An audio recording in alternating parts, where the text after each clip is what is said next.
Hey folks, it's Ray with Taste Radio. Right now I'm on a call with Nicholas Reichenbach, who's the founder and executive chairman of Flow Water. Nicholas, so great to have you on the show. Great, great. Thanks a lot, Ray. Great to be here. It is.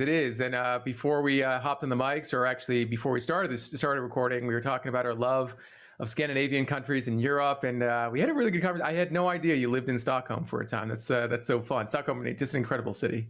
Oh, Stockholm's an incredible city. Europe's an incredible continent, and we both share the love of food and beverages, of course. Absolutely. An incredible restaurant scene in Stockholm. Also, a pretty great electronic music scene, from what I understand. Oh yeah, some of the world's best artists come from Scandinavia and Stockholm. For sure. Well, I'm not talking about ABBA, although ABBA's great. I think in your world, or if I recall reading about you, you might have been more into, say, Swedish House Mafia. Yes, that's for sure. Yeah. So in doing my research, I dug up your old SoundCloud account, which it doesn't look like you've used in a while. And you had a great profile picture, and you had an impressive plunge on your shirt. I think you were like, it was maybe 3, could have been 4 buttons down. Oh yeah. That photo must be it's got to be at least 15 years old. Yeah. Were you into the club scene? Were you into the electronic music scene? Ray, do we want to go there? Sure. I actually started my entire career in business when I was 16 years old, and I had a clothing goods shop in 1991. I'm aging myself. Called Rave New World. So I myself and a group of promoters, about 6 of us in North America, broke electronic dance music from Europe in the 90s. So I became very quickly, after, when I was 16, I used to do bus tours into raves in Toronto, which is our major city here in Canada. And then I quickly became a concert promoter and built my first 10 years of my career as a concert promoter, promoting electronic dance music across North America. And it was fun, man. We used to throw about 600 shows a year. So wow. Quite big. Yeah. Yeah. I was a part of the first generation of it. We didn't call it EDM. We called it dance music, and that was it, right? And it's all about dance music. And then after living in Europe for 6 years, doing my master's, I got out of that and into tech. So, but yeah, I'm still very passionate about electronic dance music, and my SoundCloud I use every day. So my last set is Lee Bridge from Burning Man, which is the inception of Flow for me anyways. But some of his sets are just epic Burning Man sets, but I still listen to them every day. Wow. Statute of limitations is probably passed on this. How many of those 600 shows were legal versus underground, shall we say? Oh yeah, this is the best part of it. I didn't throw underground shows because when I was turning 18 and 19, that's the legal drinking age in Canada. So the first shows that we threw were in in licensed establishments for people that were over 19 years old. And so I focused on those shows almost exclusively for my entire career from 19 to 28 years old. So what's that, 9 years that we did that. So we owned many venues ourselves, and then we threw concerts in other people's venues as well. It was a fun time. But they're all done legitimately, legally, and it was a really fun time. Incredible. We'll get into this, but it seems like you had sort of a Forrest Gumpian kind of life in terms of your business career, starting out in an EDM, dance music that is, and getting into other industries as well. But let's talk about the big news that's happening. Flow Water is going public on the Toronto Stock Exchange. Congratulations. Very, very cool news. How does going public support the long-term vision for Flow Water? Yeah, so it was, it was a very simple board decision to take Flow public. We decided in 2020, the Q4 2020, to take the company public.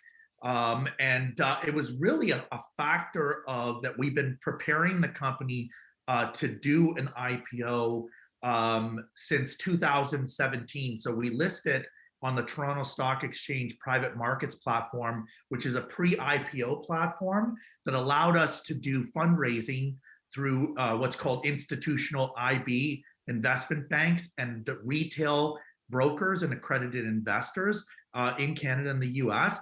And so we started down a different fundraising effort than most beverage companies or most companies would take. Most of them would engage with private equity or venture capital, and even to a lesser extent, angel investors. But we decided to more institutionalize our growth strategy. And so we did that in 2017. We started moving the company towards a higher level of ESG, environmental social governance, which is really at the core of what Flow is from a company standpoint. We started a path which takes 3 years to go through audited financials, to up the corporate governance, and then we passed through that path in October. And so it was a pretty easy next step for us to take the company public, to really give the management team the kind of runway to build a major contender or a major beverage company in North America, and have that access to capital and growth to really be able to do that, which is one of the major constraints for any beverage startup or any beverage company going in and trying to compete against market share, against multinational beverage companies that have a vast amount of resources, against innovative, disruptive companies like Flow. Yeah, I have a feeling you've experienced the sort of fundraising side of business many times in your career, particularly on the tech side. You were a tech entrepreneur for many, many years. Let's talk about that. Obviously, we've heard about your background in dance music. What got you into tech? Ringtones. Really? Yeah, I Wow. sold ringtones for 10 years. I was probably one of the largest ringtone providers, and we sold them. I broke ringtones, the actual music file, an MP3, on a phone. I was the first person in the world to do that when I lived in London, England in 2001, where I partnered with Motorola and MTV, and we put the first music file that was fully licensed, and then we did it again with the first music video on a Motorola phone, and on a phone, they were called feature phones at the time. And that set my whole career off in mobile technology and tech, all focused around consumer products and the mobile phone. So I pioneered mobile gaming, connected gaming on mobile phones, and I still actually have I'm still a very large shareholder of a mobile publishing company and mobile games company called Magmic. So I've been in that industry now, and I've published over 300 mobile games and cross-platform video games as well. So that's been with me for about it's got to be close to 15 years now. It's a lot of fun, but that's how I went from concert promoter and music and entertainment, and moved it into mobile and technology through entertainment and entertainment products going to consumers. For people who might be watching this video, you might notice that I have a quizzical look on my face, in that I can imagine that you probably did well for yourself, creating ringtones, which was a big business, I recall, in the early 2000s, and then mobile gaming, which also sounds like it could have been pretty lucrative. Why get into the beverage business? Why take the experience that you have, to get into this crazy, insane beverage business that we all love so dearly? Yeah. Well, okay. So here's how it all connects together.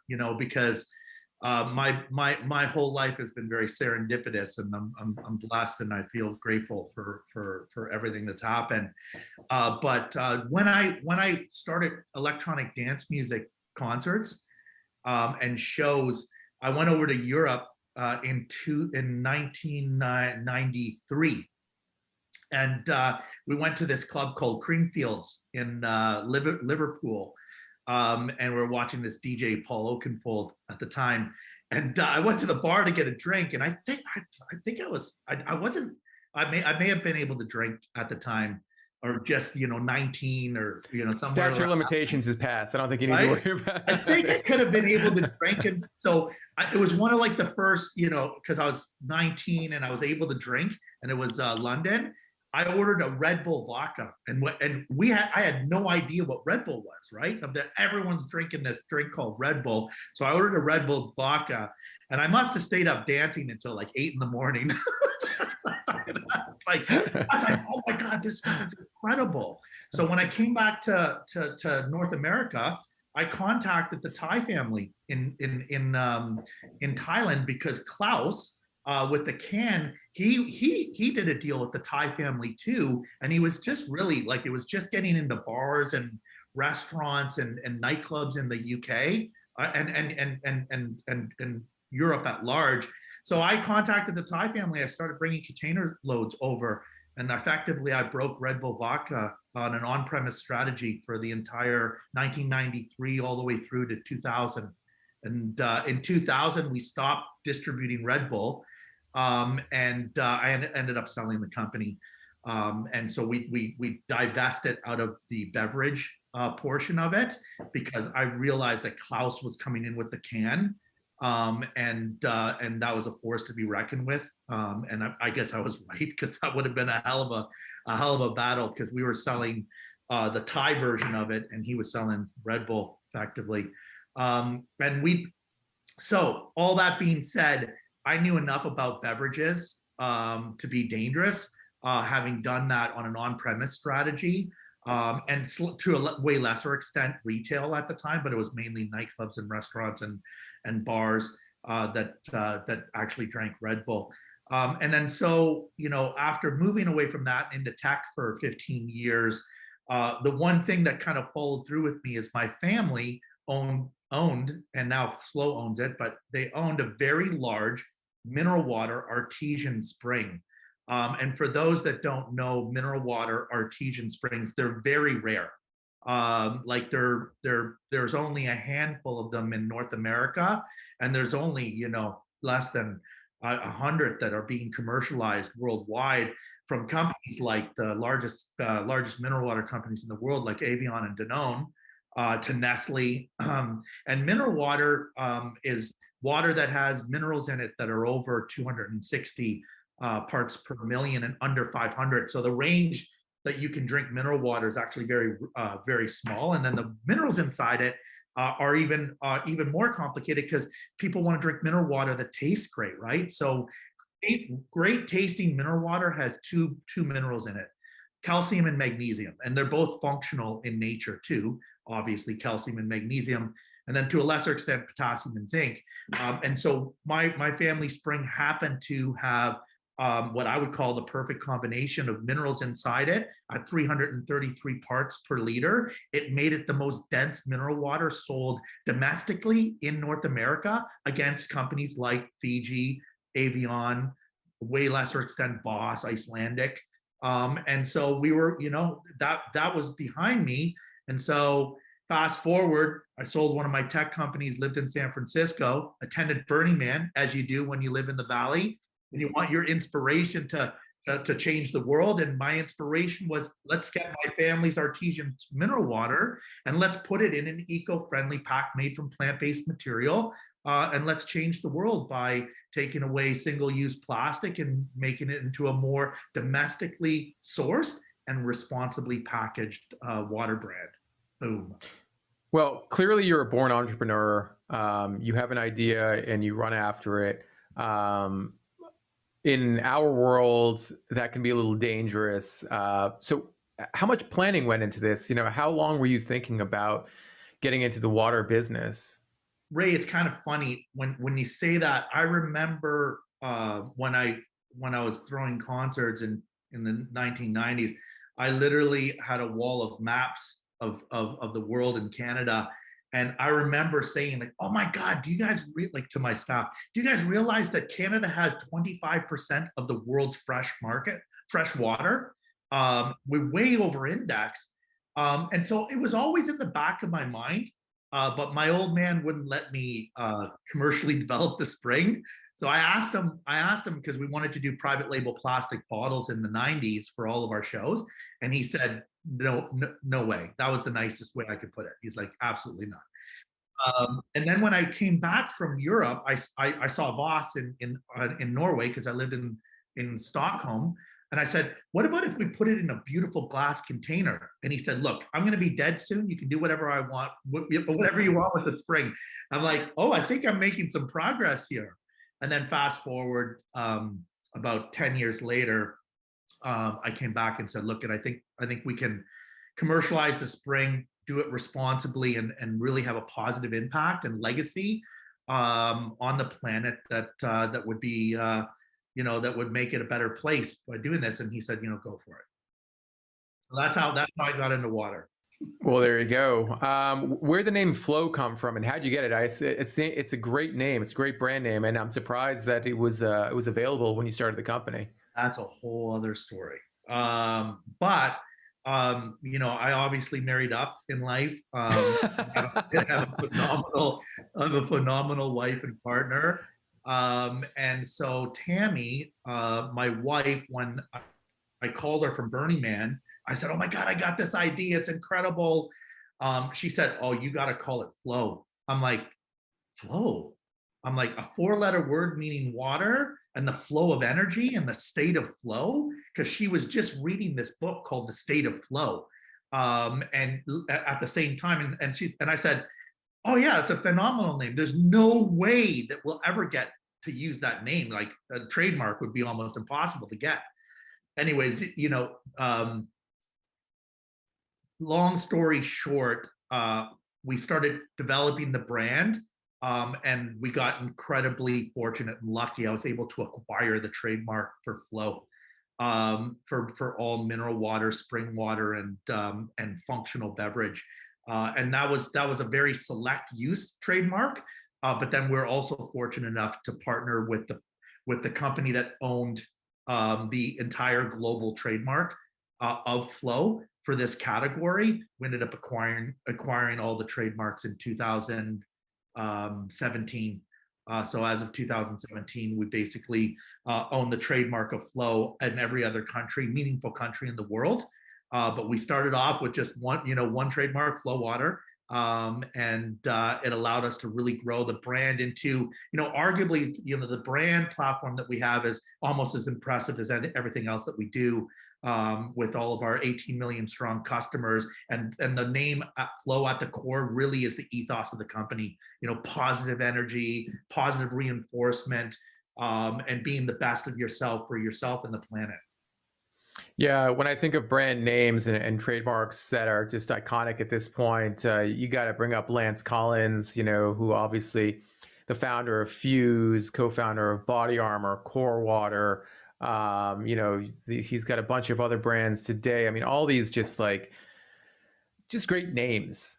And Flow Water being as important to the brand, the name that is, as anything with the business. But I wonder, what do you think is more important to your business at this point? Is it the name Flow Water, the brand Flow Water, or your production facilities, which are, as you told me before, a pretty significant advantage in the water business? Yeah, I think it's, I call this vertical integration strategy. So I think vertical integration is essential for running premium beverages, especially premium water. And as we talked about before, Ray, the first president of Flow and one of the first founding investors of Flow was John Cochran. And John Cochran, for those that don't know, used to be the president COO of Fiji for many years as he built it to a global success after they acquired the brand and the product. And then he went on to building, brands like Aqua Hydrate, amongst others. And so John came on initially as one of the first 5 investors of Flow, and jumped on our board as an advisor, and then later became the first company president. And he taught us everything that we needed to know about premium water. And the first thing that he taught us was vertical integration is absolutely necessary for premium water, because the cost of logistics and shipping, and the cost of maintaining a premium brand and cost of maintaining premium, like an average margin set, you absolutely needed to own the spring, the production facilities, the trucks that go to and from the spring, and manage partial logistics, all the way through to the brand, the trademarks, all of that, and in between. And so that vertical integration strategy started for us in 2016. Where I rolled my family spring into the parent company. We built our first Tetra Pak facility in Toronto, and that gave us the extra margin to be able to go down and move into the United States, where we did in a meaningful way with Acosta NS and KE and UNFI and all of our great retail partners like Whole Foods and Sprouts. And that allowed us to really start building our asset strategy, where it went from 1 Tetra line to 3 Tetra lines in Canada, and then our growth mainly coming from the US, although it's doubling in Canada, it's just quadrupling in the US.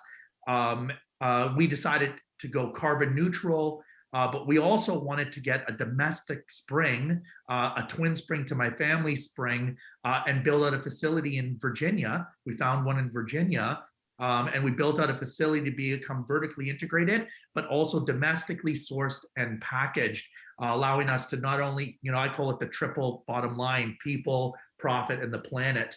It allowed us to click all of those boxes that we care about as an ESG company, and go carbon neutral, because Virginia ships within 1 trucking day. But it also allowed us to build the asset infrastructure to be able to produce our products at scale, with the highest level of ESG, but also maintain a healthy margin so that we can, internationalize that. And we'll continue to do that. The plant in Virginia has 5 machines now, and as of now we have 8 in total. That would make us the largest Tetra Pak Prisma packager in North America. So yeah, that's Wow. as soon as the 2 machines come online. There's only one other company that has less machines now. They have about 6 machines. So by default, as we move into the future and you see the public offering of Flow, there'll be 2 investment strategies that we'll be rolling out, which is national DSD. Everybody, all the audience knows what I'm talking about. I don't need to go into that. So we'll be rolling out national DSD, which we have now with the launch of Target. It's going extremely successful. We've got, I think, about 35 partners as we roll that out. And then we'll be building on our facilities. We'll be adding more machines, more capacity, and by default, we'll be breaking the category, not only in the enhanced water category as Flow as the beachhead, but as you know, we also do a lot of all the other premium RTD beverages in Tetra Prisma. So we do a lot of co-packing for our strategic partners, and we'll start to see this across all the categories as Flow promotes the environmental forward packaging solution of Tetra Prisma. And by default, hopefully we'll be able to take the brand all the way, but also take the format all the way, because it's a super unique format. We're advancing it from 100% plant-based to 100% recyclable. We hope to be the #1 sustainable packaging solution in North America, and then hopefully globally after that. Now, one of the reasons that beverage entrepreneurs don't typically own their own production facilities is because it's very expensive. You guys, however, have raised quite a bit of money over the past 6.5 years, $100 million, if my math is correct. Your rounds have included actors, musicians, other celebrities. First of all, how do you know how much to raise from round to round? I mean, $100 million is 6.5 years. That is quite a bit of money. I mean, how do you know what you're going to need for that first year, for that third year, for this 6th year? After living in Silicon Valley and being a part of tech startups, half of my career, I got very accustomed to raising capital from venture capital and seed investors and all that stuff. So I've had Flow's my 11th company, and so high tech startups were at least 6 of those, if not 7 of those companies. And so I'm very familiar with the playbook of raising capital. And roughly speaking, yeah, it's 100 million US that we raised over the course of 5 rounds, which started off at the seed round, friends and family founders seed round. It was only 4.3 million that we put in. That's not bad for a seed round, though. It's not bad for a seed round. You're right. It's not bad for a seed round. It helped that we had myself and my business partners, John Cochran, a couple strategic investors as well. And then we closed that off and we started the typical thing that you would hear, which is Series A, Series B, Series D, C, and D. So 4 kind of more institutional structured financing. And each one of those doubled in size every time we raised, roughly speaking. And the valuation supported a forward multiple of, let's just call it 3.7 to 3.9x our projections the following year. And so relatively modest, but boilerplate for beverages. So we just kind of took what all the beverage deals were, and here's what our valuation was. And then we set out to raise them. Series A was 10, Series B was 20, Series C was, I think, around 35, and then Series D was 55, so 53, right? So all that kind of brought it into it. And roughly speaking, how did we know what to raise? And so my rule of thumb is it's got to get you 18 months run rate. So if you take all the capital we've raised and divide it by 6.5 years, it's 4.3 rounds. So it's exactly what we did, which is every time we set out to raise money, it gave us 18 months worth of run rate. And then we complemented it with an additional raise of 18 months, an additional raise of 18 months, and our public offering, which is 90 million Canadian dollars that we've closed on it. And the company will go public in this half of this year. So the first half of this year. It will give us about 18 months to 24 months to roll out national DSD and build our facilities in the US, primarily to be able to support that national DSD in all of our 25,000 locations. So for all the audience raising, my rule of thumb is whatever you raise money, make sure it's going to cover you for 18 months. And know how to ask for money. I think that's something that you're quite good at. And going back to your celebrity partners, it seems like many brands would want to be in the position that you're in. You have some really big names associated with Flow. I think about Shawn Mendes, Russell Westbrook. Gwyneth Paltrow was a partner of yours. I don't believe she's an investor, but she was a partner of the company for a time. How do you know how to best utilize, or what are the best ways to utilize your partners who are actors, musicians, athletes? In what capacity should they represent the brand? How do they represent the brand publicly? The long and short of it is there's 2 different ways that you can engage with celebrities and influencers. In my mind, anyways, there could be more. But in this playbook with with Flow and beverages, there's 2 different ways. One, they can love the brand, and they can love the company, and they can invest their own capital into the company and become investors and shareholders. Or 2, there's just an endorsement deal that is kind of typical, right? Which is you just pay the money, they're gone. Do they love the brand or not? I don't know, And in my career with video game publishing, I've done about well over 1,000 celebrity endorsement contracts. So I'm very familiar because I did all the movie titles, Star Wars and Batman and Indiana Jones and everyone in between. So I understand what endorsement is, get licensing rights and all that stuff. But this time I did it totally different because I felt like Flow is the rock star, and the brand and the products that we have are so good. They taste great. They mean something to the world, and it's positive. And I felt that if people were going to come in, they're going to come in as partners. They're going to come in as shareholders. They're going to come in as investors.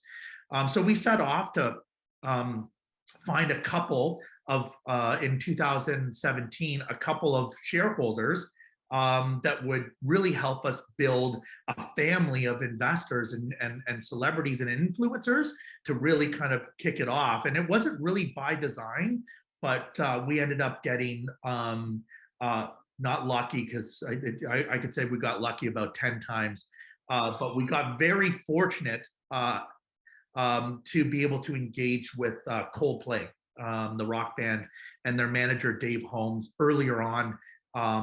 Dave Holmes is Canadian native, but obviously a global citizen, and he basically fell in love with the brand, and then the guys fell in love with the brand too, and they came on in a meaningful way, and then David came on as on our board as well. And we really started building out the family of Flow, where now it's, of the 100 million, 20 million US was raised with all of our influencers, so not small checks.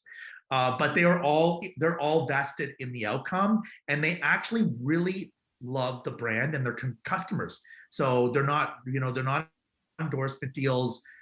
However, with that being said, when we get involved with our celebrity influencers and our shareholders, we do give them options for helping us promote the product, but all unifiably small compared to their investment stake in the business. And I think that's just it's a great message to have, that you have influential people and just great people and awesome customers that truly believe in the brand and that want to promote it on their own organically, and help us amplify. And as I said, I think I said in another way, it's like these people truly believe that their influence will have a positive impact on the planet, and they chose Flow to be able to take their voice and change the world in a better way with us. And I think there's no better relationship that you can have with anybody, whether they're influential or not, and your brand and your company. Can I go off on a tangent here? I mentioned Gwyneth Paltrow, and it seems like any brand would want her to be involved as an endorser. Can you explain how you got involved in that relationship, in that partnership? Well, okay, how I can say this very politely too. Gwyneth was a customer of Flow. Her kids drink Flow all the time. She's seen it with her family because of her ex-husband, and she knew Chris's involvement in the company. But Chris being the lead singer of Coldplay. Chris Martin, yeah. So she had obviously seen Flow all the way through in the last 3-4 years leading up to 2019, so 2 years. But that's not why she came on. She came on because she loves the brand. We sent it to the Goop office all the time. We gave all of her employees a discount code, and including herself, and they fell in love with the brand, and we started talking to her about just doing some stuff with Goop, because like Flow and Goop, the audiences are almost identical. For those that don't know Flow, 75% of our customers, 18 million, at least 15.5 are in the US, and we double every year. 75% of them are female. So we're very female focused, female empowered. So it was super organic. And then she came down to Expo West, and she came by our booth. We asked her to come by to launch the Goop partnership.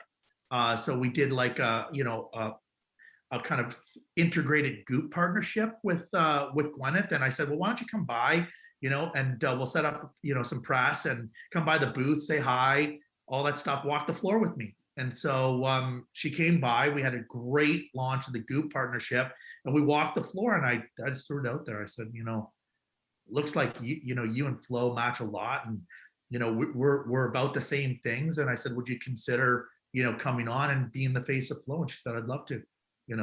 I believe in the brand. So that's the Gwyneth Paltrow thing. And it was an awesome relationship, and she's amazing. Just a phenomenal person. And now our new face of Flow, amongst Shawn Mendes and Russell Westbrook, is Halle Berry.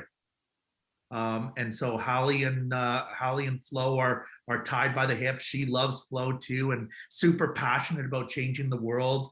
We've got a long road with her ahead. So I think we've just been blessed to be able to have ourselves attached to some of our customers that really truly believe in it, and then also have great entrepreneurial businesses of their own. So Hallie's an entrepreneur with Respin. She just recently launched, obviously Gwyneth with Goop. And so it's just a great tight ecosystem, and it's really working towards building Flo to be a household name into our core consumer. Absolutely. And yeah, Halle Berry, a great representative of any brand, I'm sure. And congratulations on your partnership with her. Earlier, you had mentioned, Nicholas, that Flo is a premium mineral water brand, and given the relationship that you have with John Cochran and his experience with Fiji, it sounds like you're positioning the brand to compete with a Fiji, to compete with an Evian. Those are iconic brands and have very loyal consumers. How are you asking folks who are consumers of those brands to make the switch to Flo? We definitely compete in the premium enhanced water category, and it's naturally enhanced water is usually mineral water when they refer to that, and then artificially enhanced are all the functional waters that you see on the shelf, and primarily both of those are all in plastic. And then you have some brands like glass brands, but they're few and far between when you think about it in North America. So when we set out to build Flo, we really set out to build a domestic company in North America initially, to really be able to provide one of the first national brands that is domestically sourced and responsibly packaged for North American consumers. So when we look at that value proposition, no one else really is really doing that. And what we saw is that most of the negative PR that international mineral water brands have are the fact that they are not environmentally forward or environmentally sustainable, whether it's from Fiji Islands or Swiss Alps or Norway or Iceland. You start to see that there's a lot, all of our category is international brands, but there's none that really promote a domestically sourced and responsibly packaged. So those are the two pillars that we really go on when we start to talk about people. Now, with that being said, we also have one other thing going for us. Flo tastes great. So if you go across any sort of consumer insight and people that drink Flo or that have tried Flo, you will get the same thing going. We have the highest net promoter score. It's 82 out of any beverage company I've ever heard of. And that's the sign. A net promoter score is, what's the likelihood of you recommending this product to a friend? Okay, so that's what it means. And we have the highest recommendation of our product because when you ask them, people love the taste of Flo. And it has a very silky, smooth taste. The profile is very unique. And it happens to be from our Canadian spring, my family spring, as well as our Shenandoah Valley spring. They have almost the same taste profile. And then we also do organic infusion of all of our flavors. So we have a very unique and amazing tasting product. So when you combine those three things against our wellness consumer that cares about alkalinity, cares about the environment, but wants amazing tasting, naturally occurring thing, it's a slam dunk. So when we compete against our other brands, we really build on the fact that we're domestically sourced, in the United States. We're responsibly packaged with plant-based material, moving towards a compostable world, and that we're providing a amazing tasting product. And so the biggest traction that we've gotten, and I call this strategy liquid to lips, and that's mainly from my concert promotion era. That's what they call it, bums to seats and liquid to lips. But it's like that. Those are the two things that matter when you do concerts. How many bums do you have in the seats, and how much liquid to lips? And so liquid to lips to me means sampling. And so when we look at how we win, when people start drinking Flo, they become Flow customers. So we have the highest level of repeat purchases of any other premium enhanced water brand that I know of in accordance to Nielsen Scanback data. And the reason for that is that when you start drinking Flow, you become addicted to the taste of Flow, the quality of Flow, and the way it makes you feel. It makes you feel good about yourself and good about the planet. And that's when we're starting to change the path to purchase against other premium enhanced water brands or other beverages, but mainly premium enhanced water brands, by winning them on taste and quality, and then our values of the brand values and matching it to our core consumer. Where does package design come into play? Because holding a bottle of Fiji or holding a bottle of Evian, it says something about a person. Taking a sip of your liter Tetra Pak of Flow water, what does that say about the consumer who's drinking it? And again, going back to competition, if you ask someone to identify a bottle of Fiji, they could probably do it without the label, right? So how do you compete on that level when you are up against not only iconic brands, but iconic bottle shapes? Have you ever seen this in the store?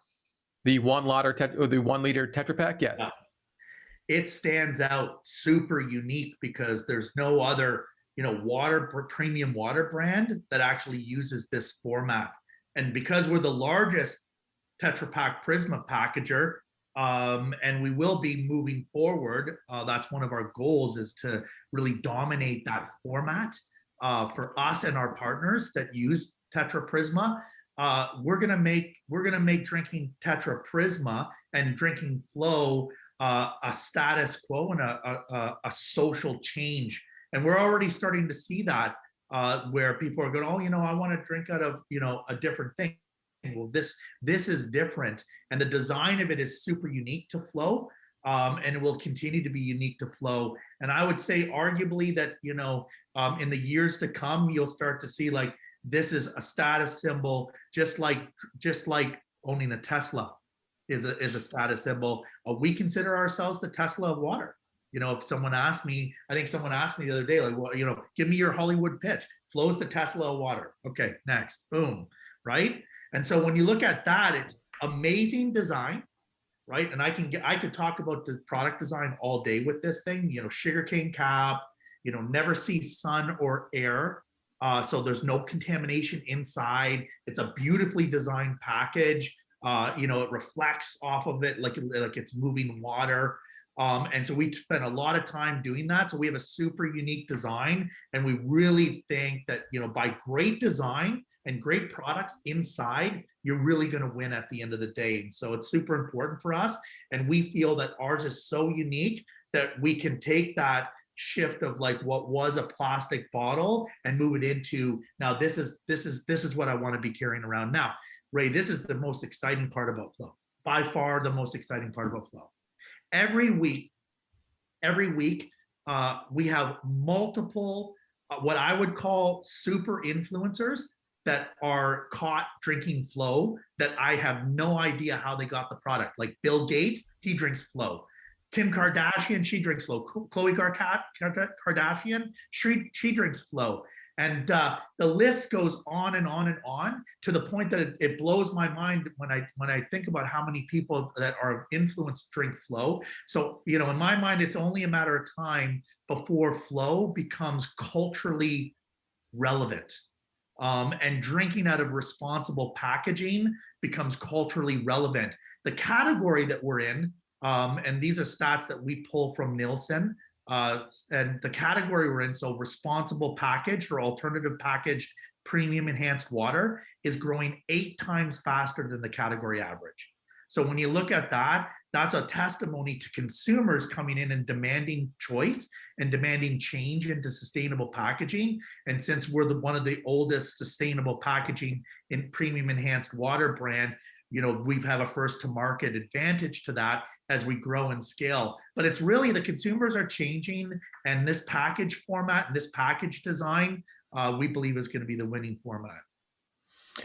I mean, it's amazing that you're seeing people. I mean, it's a mark of success, or a mark of a road to success, that you're seeing people, well-known folks, drinking your product. That being said, has that taught you anything about how to market the brand? Are you looking to engage unaffiliated influencers by just getting the product in their hands? Can you do that? I'm not familiar with how you would, but is that part of your marketing strategy? Yeah, the liquid to lips. The more people that can try Flow, the better will be, because we know that because we have great taste, we have great in the juice on the inside, or the materials on the inside are always the highest quality, but the highest quality taste profile, the highest quality flavor profile, functional profile. And so when we get this into the hands of anybody, whether they're consumers at Whole Foods, or whether they're Bill Gates, we have a very strong cohort to them actually doing repeat purchases. So for us, like, that's pretty much the main marketing activity we do. We just spend a lot of time getting our product into the right people's hands and into people's hands. Now, I think it's fair to classify Flow as a challenger brand. You are in a category with uh, other brands that have been in the business for a long time and are very successful. Are there any examples of other brands that had been in the position that you're in, that you can pull from and say, okay, we can incorporate their strategy into our business strategy? Yeah, that's an interesting question, because I mean, every entrepreneur is an innovator, right? Or we would be called inventors. We're not writing patents and this and that. We're just doing business, and we're innovating the spaces, right? So I draw on a lot of companies for innovation, and like-minded strategies moving forward. I think the biggest thing that I draw on with Flow, and the inspiration I get, is from my tech background, and I see all these amazing entrepreneurs now in CPG, food and beverage, that they remind me of like Silicon Valley. The talk, the feeling, what they're doing, how they're approaching things. And the biggest thing that I see is that um, we're shifting from a distribution game to a customer game. And that's the big thing when we start to look at like a company like Flow and a company like Olipop, which I love those guys, and other forward companies, Recess, and all the great new brands that are coming up. They've got one thing in common that the big multinationals don't, and some of the other large contenders in our space. None of them know how to focus on customers. And it's because they're too big, and they don't have the right lens. They don't have that lens on of like, all we do is live and breathe our customer experience, and the brand lives and breathes the customer experience. And like, they're building their infrastructure similar to what a tech company would, when it goes to funnel management, which is awareness, acquisition, engagement, monetization, and then repeat. And so when I start to talk to other entrepreneurs and these contenders, and us as being a contender, we all have one thing in common. We love our customers, and everything that we do is for our customers. Our customers determine what flavors we have in them, what functional benefits we put in them, what format we sell in, what the pricing strategy is. But when we look at it from a lens of, hey, do we have a purpose and a mission that aligns ourselves with our customers, and can we grow with them to provide LTV, lifetime value?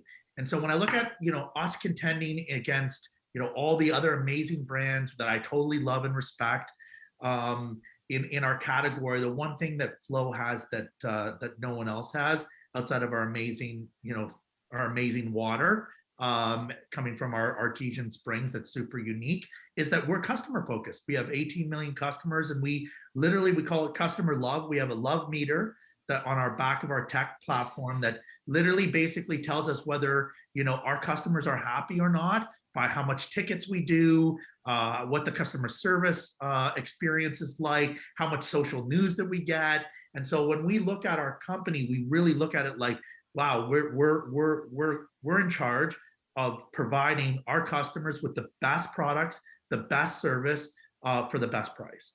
And we want to build our relationship with them, not just a transactional relationship, but we want to build with a loyalty relationship that allows them to be truly a brand advocate and supporter, along with us being able to build a relationship with them that could last decades. Because essentially, Ray, we provide high quality still mineral water. Well, people have been drinking that for 300 years, or since the dawn of time. As long as we provide our focus on our customer, eventually we will win, as long as we take care of our customers and they take care of us. So I think that's the big difference between a contender and someone that's dominating a transactional space. Well, it certainly seems like you guys are on your way from going from contender to iconic brand, and an impressive, really impressive brand, a really impressive business. Nicholas, it's been so great speaking with you. Thank you so much for taking the time to be with me. Hopefully, as the pandemic starts to wane, we can meet up in person. Perhaps in Stockholm, you and I can sit down for a meal. I have a feeling some places that I haven't been to, and I'd love to hear about them. Well, you know what? Equally, Ray, it was a good pleasure to be on the show. I can't wait to meet you in Boston for some seafood chowder. There you go. That's a good idea. All right. Perfect. Nicholas, once again, thanks so much for being with me today. Cheers. Thanks, Ray.